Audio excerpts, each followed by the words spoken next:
Welcome to the Resource Nexus Podcast. You can check out the full article along with a ton of other college basketball and NBA content over at theresourcenexus.com. All right, let's get into it.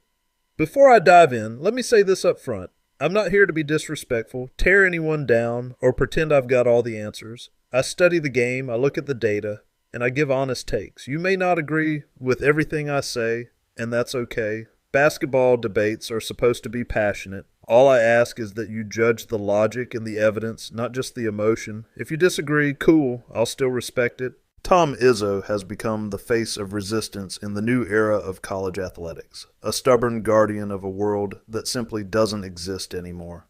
For decades, he benefited from a system where players lived under strict amateur rules, a system where an athlete couldn't even accept a slice of pizza without the NCAA breathing down their neck.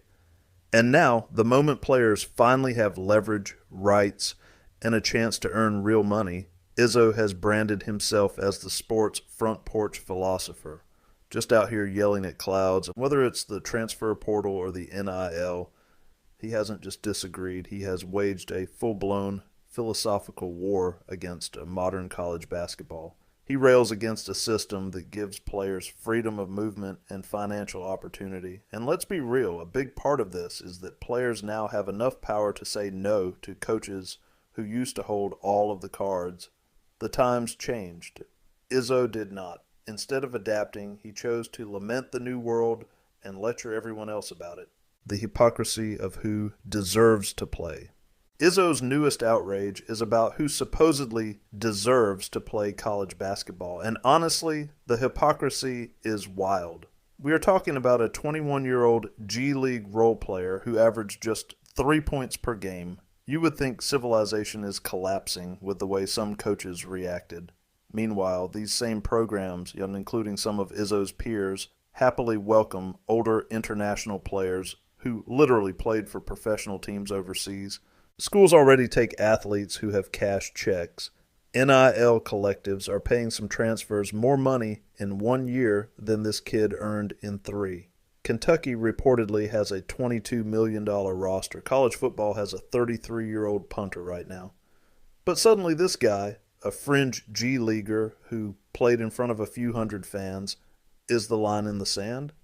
If coaches can recruit players from Spain's ACB, one of the best leagues in the world, where salaries exceed anything this fringe pro ever saw, then there is zero logical reason a 21-year-old G League player can't join the NCAA, especially when he never even declared for the draft. This is not about fairness. It's about control. Izzo is uncomfortable in a world where players now have agency. A fringe pro isn't the crisis Izzo thinks it is. Here's the funniest part. We are not even talking about a star. We are talking about a player who averaged just 3.2 points per game with a PER of 6.1.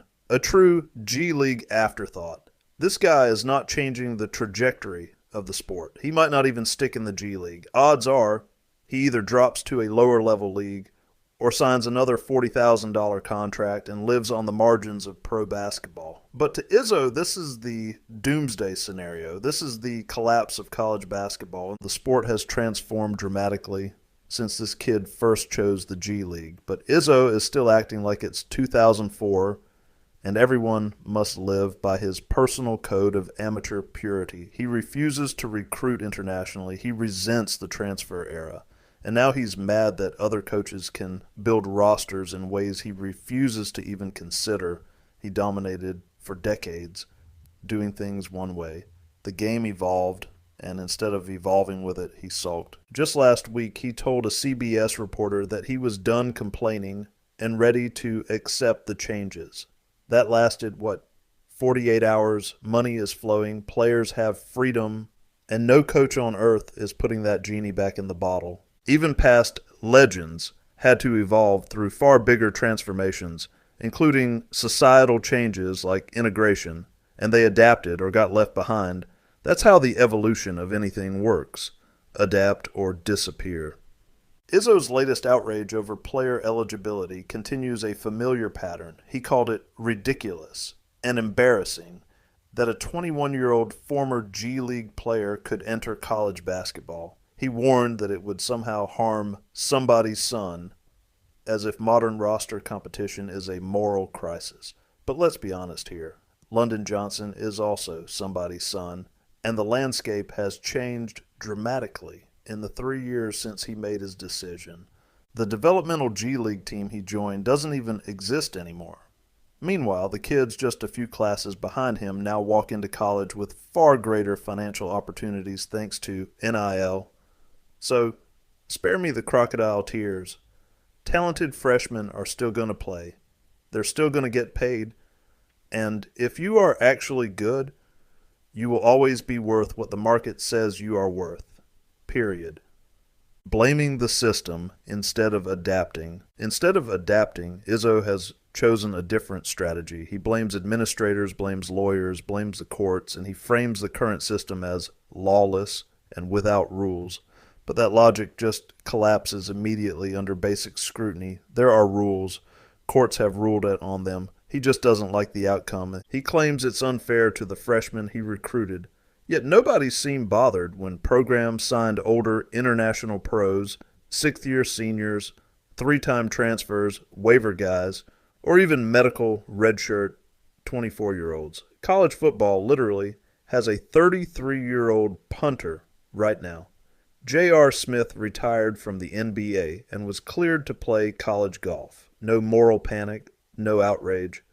But a bench player who earned about 1/10 of what top college stars make today through NIL, that is supposedly where the line must be drawn. Come on, the sport is already professionalized. Izzo just refuses to say it out loud. And let's not overlook the funniest part. He took 4 transfers himself last season, including one connected to a former assistant and likely friend. What freshman spot did that take? Incredible how selective the outrage becomes when it's convenient. Recycling the same complaints. Izzo has been running the same play over and over. He rails against the transfer portal, rails against NIL, claims the system is broken and full of tampering. Maybe there's some truth in that. But you know what? The players are finally getting paid, and that is the much bigger win. No brand new system launches flawlessly on day one. You fix problems as you go. That's how progress works. The G League context that everyone ignores. And this brings us to the actual player at the center of the controversy. London Johnson is not some NBA-ready monster dropping down to dominate teenagers. He never even declared for the draft because he's not seen as a real prospect right now. On a legitimate G League roster, not a developmental showcase team, he averaged 3.2 points per game with a PER of 6.1. He even got shipped off to Maine. No disrespect, but no 20-year-old dreams of being drafted to Maine. His path began as part of a 2020 NBA experiment, a special developmental team for elite high school prospects. That was before NIL existed. Back then, the G League offered teenagers structure, coaching, and real money. Scoot Henderson and other future lottery picks went that route. Johnson followed the same blueprint. Then the experiment ended. The team folded. College suddenly had serious money, and the entire equation flipped overnight, the reality of his situation. Once that developmental team disappeared, Johnson moved onto a standard G League roster, where the reality hit hard. He hasn't produced, he hasn't stood out, and he has barely played. That's the resume. So the idea that he threatens the integrity of college basketball is fantasy. He's not exploiting the system. He's a fringe pro trying to reboot his career in a landscape that now has multiple pathways. That's not corruption. That's evolution. He isn't the danger. He is the new reality. And pretending otherwise is just denial dressed up as old school principle. Izzo versus modern college basketball. Tom Izzo's issues with the modern era have become predictable. Transfer portal, he hates it. NIL, he hates that too. He's described the portal as worse than NIL. Blasting, nonstop tampering, complaining that it never shuts off, and claiming that transparency has vanished from the sport. He says he loves coaching, but not the profession anymore. And of course, he blames lawyers, administrators, and the rule book, anything except reality. The irony is hard to ignore. Izzo built generational wealth under the old system, a system where the players he recruited produced the product, generated the revenue, filled the arenas, and got paid almost nothing for it. Now those same players finally have the leverage, options, and earning power, and suddenly they're the threat. The only thing modern eligibility is giving athletes is the same freedom and opportunity Izzo has always had for himself. And coaches in every era face change. Legends either evolve or disappear. And right now, Izzo is refusing evolution. Every modern pathway, transfers, international pros, NIL collectives, G League returns, he fights them all. And the craziest part, the player he chose as his villain is a 21-year-old who barely played and made less money than plenty of college kids do today.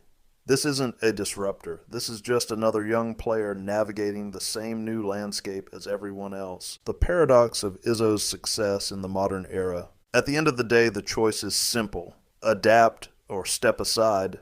Leading in 2025 and beyond requires embracing the direction college basketball is going, not dragging it backward. Izzo's legacy is already secure, but the more he shouts at a system he can't control, the more he risks being remembered as the guy who refused to let go of a world that's gone. And here's what makes the conversation complicated. Izzo has still succeeded, even while refusing to modernize in multiple ways. The entire sport shifted toward analytics, pace and space, heavy three-point shooting, and portal-driven roster flips. Meanwhile, Michigan State sat near the bottom of Division I in three-point attempts year after year, and Izzo was one of the last big-name coaches to really engage with the transfer portal. While everyone else was snapping up shooters and rebuilding contenders in a single summer, Izzo stayed rooted in his old blueprint. A couple of seasons ago, it finally looked like that stubbornness caught up to him. The offense felt outdated. The talent pipeline wasn't matching other blue bloods. It started to look like Michigan State wasn't slipping because Izzo got worse, but because the rest of the sport evolved and he simply refused to evolve with it.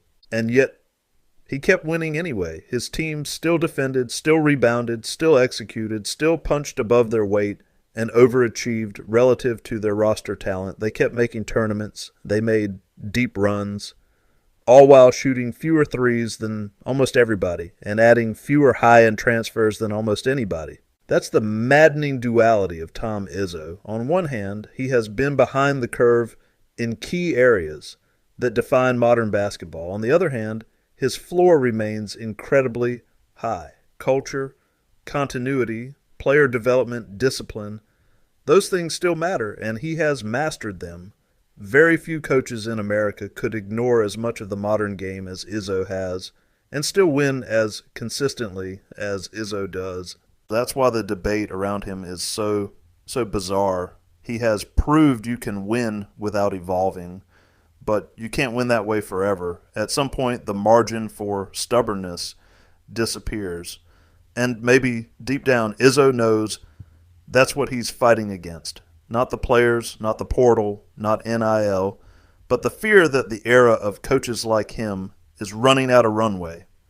College basketball has changed more in the last 3 years than the previous 30 combined. Yet some legendary coaches are fighting against this evolution like their careers depend on it, and maybe it does if you are unwilling to evolve too. Look, I know some people will hear all of this and immediately say, I'm being disrespectful to Tom Izzo. And maybe to a few ears it will sound that way. But let me make this part crystal clear. I still believe Tom Izzo is one of the greatest coaches in the history of college basketball. I have him ranked 11th all-time, ahead of multiple coaches who have more championships on their resumes. That's how much respect I have for what he has accomplished.